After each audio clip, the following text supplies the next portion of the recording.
Hello दोस्तों, मैं मुकेश यादव आप सभी को अपने इस YouTube channel GS world wide पर हार्दिक स्वागत करता हूं। आज इस वीडियो में हम लोग भारत के प्रमुख हिमालय नदी सिंधु नदी तंत्र के बारे में अध्ययन करेंगे। आइए हम लोग देखेंगे सिंधु नदी तंत्र।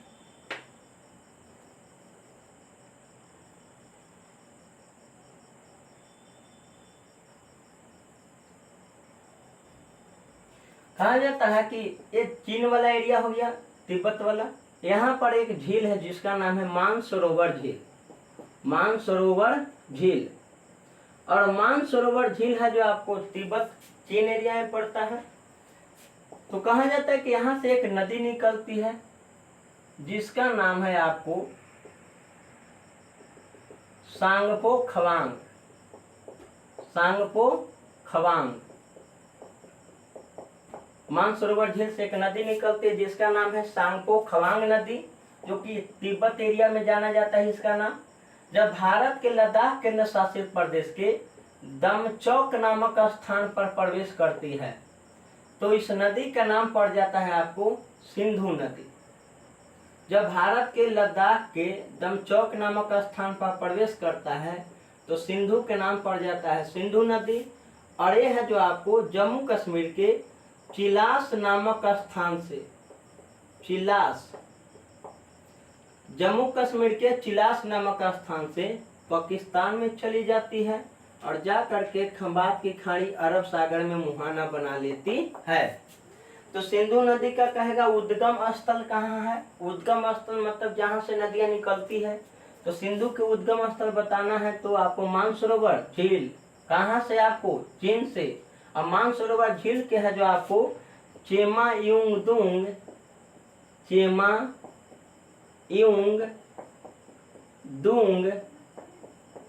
हिमनद ग्लेशियर से, हिमनद ग्लेशियर से। तो चेमायुंगदुंग हिमनद ग्लेशियर से बोखरचू नामक स्थान से निकलती है। बोखरचू नामक स्थान से निकलती है। कौन सा नदी? तो आपको सांगपो खवांग नदी। तो मानसरोवर झील के समीप एक हिमालय का है जो बर्फ का ग्लेशियर है, पहाड़ी एरिया है, जिसे है जो उसका नाम है चेमायुंगदुंग हिमनद ग्लेशियर। और बोखरचू नामक स्थान से सांगपो खवांग नदी निकलती है। और यह है जो भारत के लद्दाख केंद्र शासित प्रदेश के दमचौक में प्रवेश करती है तो इस नदी का नाम पड़ जाता है सिंधु। कौन सा नदी? सिंधु। तो सिंधु का नाम सिंधु कहाँ पड़ता है आपको? दमचौक नामक स्थान पर। और जम्मू कश्मीर के चिलास नामक स्थान से पाकिस्तान में चली जाती है। अब आता है आपको कि सिंधु नदी का विस्तार किस देश में है। तो सिंधु का विस्तार 3 देश में, पहला में चीन, दूसरा में भारत और तीसरा में पाकिस्तान। तीसरा में कौन सा देश है आपको? पाकिस्तान। और भारत के कहाँ कहाँ में? तो भारत के लद्दाख केंद्र शासित प्रदेश, लद्दाख केंद्र शासित प्रदेश एवं जम्मू एंड कश्मीर, जम्मू एंड कश्मीर केंद्र शासित प्रदेश, यूनियन टेरिटरी। अब आ जाता है आपको कि सिंधु के सहायक नदी कौन कौन है। तो सिंधु के सहायक नदी कहा जाता है कि जब यह पाकिस्तान में जाता है तो इसमें एक सहायक नदी है जिसका नाम है काबुल नदी। कौन सा नदी? काबुल। काबुल किसकी सहायक नदी है? तो सिंधु के। कहाँ में? पाकिस्तान में। अब आता है कि भारत से है जो आपको हिमाचल प्रदेश के एरिया से बारालच्चा दर्रा, बारालच्चा दर्रा। तो बारालच्चा दर्रा हिमाचल प्रदेश में पड़ता है। यहाँ से कहा जाता है एक नदी निकलता है जिसका नाम है चेनाब नदी। और चेनाब नदी जाकर के डायरेक्ट है जो आपको सिंधु में मिल जाती है। तो भारत से सहायक नदी कौन हो गया आपको? चेनाब नदी। भारत से चेनाब नदी है जो आपको सहायक मिलती है। और पाकिस्तान में है जो काबुल नदी। तो सबसे लंबी है जो आपको सिंधु के सहायक नदी कहेगा तो काबुल नदी। और काबुल का भी एक सहायक नदी है पाकिस्तान में ही। इस नदी का नाम है श्वेत नदी। श्वेत नदी। कहा जाता है कि भारत में सिंधु नदी 2 पर्वत श्रेणी के बीच में बहती है। एक का नाम है ऊपर में काराकोरम पर्वत श्रेणी जो कि आपको तिब्बत या चीन तक चली जाती है। एक है आपको दक्षिण में, जिसका नाम है आपको लद्दाख पर्वत श्रेणी। लद्दाख पर्वत श्रेणी ते हो गया आपको काराकोरम पर्वत श्रेणी। ये श्रेणी का नाम है लद्दाख पर्वत श्रेणी। तो सीधे कहेगा आपको कि भारत में है जो आपको सिंधु नदी किन दो पर्वत श्रेणी से होकर गुजरती है, तो काराकोरम एवं लद्दाख। और लद्दाख पर्वत श्रेणी को बुंजी नामक स्थान पर काट करके एक है जो आपको गार्ज का निर्माण करता है, जो कि विश्व के सबसे गहरी गार्ज का निर्माण सिंधु नदी करती है जम्मू एंड कश्मीर में, जिसकी है जो गहराई 5200 मीटर है। तो जम्मू एंड कश्मीर में विश्व के सबसे है जो गहरी गार्ज के निर्माण सिंधु नदी बुंजी नामक स्थान पर करता है। किस स्थान पर? बुंजी नामक स्थान पर। बुंजी, तो बुंजी नामक स्थान पर सिंधु नदी विश्व के सबसे गहरी गार्ज का निर्माण लद्दाख पर्वत श्रेणी को काट करके जम्मू एंड कश्मीर में करती है। अब कहिए कि गार्ज क्या होता है? जब कोई नदियां है जो आपको ऊपरे वाला क्षेत्र से है जो आपको गिरती है, आपको नीचे वाला है जो आपको पहाड़ियों पर, तो काट करके गड्ढे का निर्माण करता है। तो 3 प्रकार के गड्ढे बनता है इसमें गहराई, क्योंकि जब नदियां गिरेगा एक ही स्थान पर पर्वत पर, तो बार बार है जो गिरने से जब आपको एक गहरा का निर्माण हो जाता है गड्ढा का, तो सबसे पहले बोला जाता है वी आकार। इसे जो थोड़ा सा बड़ा रहता है उसको कहा जाता है आपको गार्ज, और इसे जब और बड़ा रहेगा तो उसे क्रेनियम के नाम से जाना जाता है, क्रेनियम।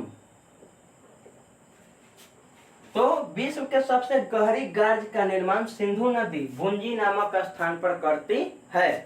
अब आता है आपको कि सिंधु नदी के है जो कुल लंबाई, तो सिंधु नदी के कुल लंबाई कहेगा तो मानसरोवर झील से आपको अरब सागर तक, जहां से नदी मिलती है जाकर के, तो मानसरोवर झील के अरब सागर तक कुल लंबाई सिंधु नदी के है 3180 किलोमीटर। लेकिन कहा जाता है आपको कि सिंधु का नाम पड़ता है दमचौक नामक स्थान से, तो दमचौक से लेकर के अरब सागर तक जहां पर मोहाना बुनाती है, तो इसका हाँ जो लंबाई है आपको 2880 किलोमीटर। तो सिंधु नदी का आपको लंबाई पूछेगा तो 2880 ही बताना है, क्योंकि 300 किलोमीटर सांगपो खवांग नदी है जो आपको तिब्बत या चीन में बहती है। लेकिन कहेगा सिंधु का नाम सिंधु दमचौक से पड़ा था, तो दमचौक नामक स्थान से अरब सागर तक सिंधु नदी के लंबाई कितना है? 2880 किलोमीटर। लेकिन कहा जाता है कि भारत में सिंधु नदी वर्तमान में है जो आपको दमचौक से लेकर के चिलास तक कितना बहता है? दमचौक से चिलास तक सिंधु नदी की लंबाई पूछेगा तो 1134 किलोमीटर।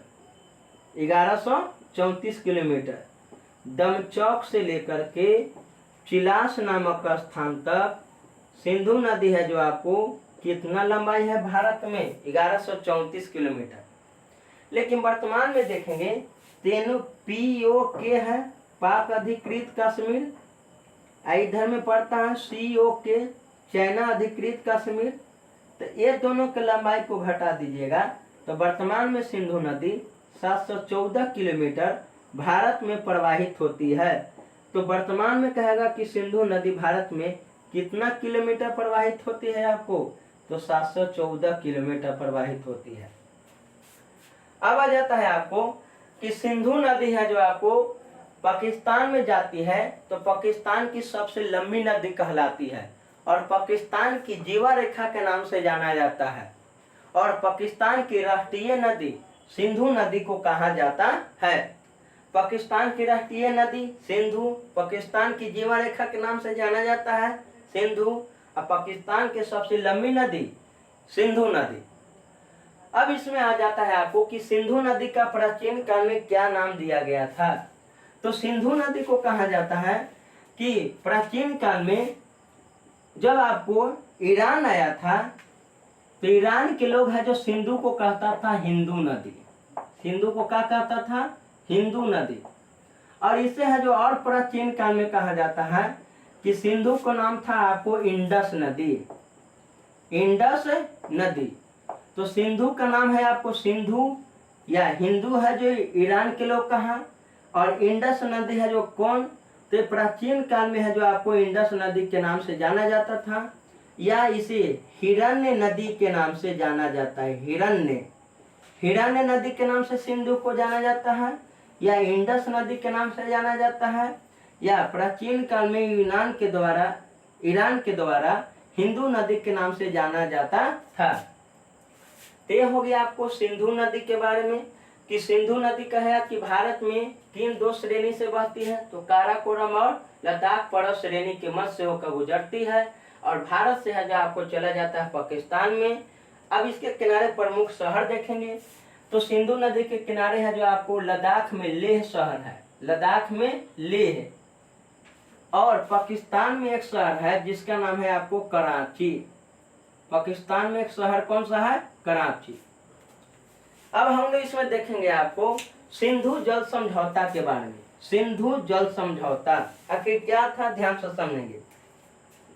कहा जाता है आपको कि पाकिस्तान के है जो आपको राष्ट्रपति अयूब खान था 1960 में।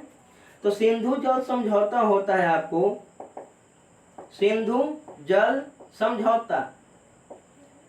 सिंधु जल समझौता होता है 19 सितंबर 1960 को। किसके बीच, तो भारत के पीएम नेहरू, पंडित जवाहरलाल नेहरू, एवं पाकिस्तान के है जो आपको राष्ट्रपति, पाक के राष्ट्रपति अयूब खान के बीच, अयूब खान के बीच, ये दोनों के बीच जो होता है सिंधु जल समझौता 19 सितंबर 1960 को, जिसके तहत यह कहा जाता है कि भारत एवं पाकिस्तान के बीच सिंधु जल समझौता हुआ, जिसमें सिंधु, उसके बाद झेलम, उसके बाद आता है आपको चेनाब,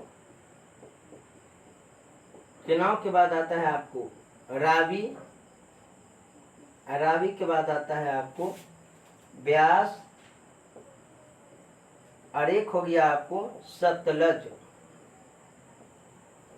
तो कहा जाता है सिंधु जल समझौता हुआ था आपको पाकिस्तान के कराची शहर में। कब हुआ था, 19 सितंबर 1960 को, जिसके तहत 3 नदियां का जल सिंधु झेलम चेनाब का 80% है जो यूज करेगा पाकिस्तान, और 20% यूज करेगा कौन, भारत।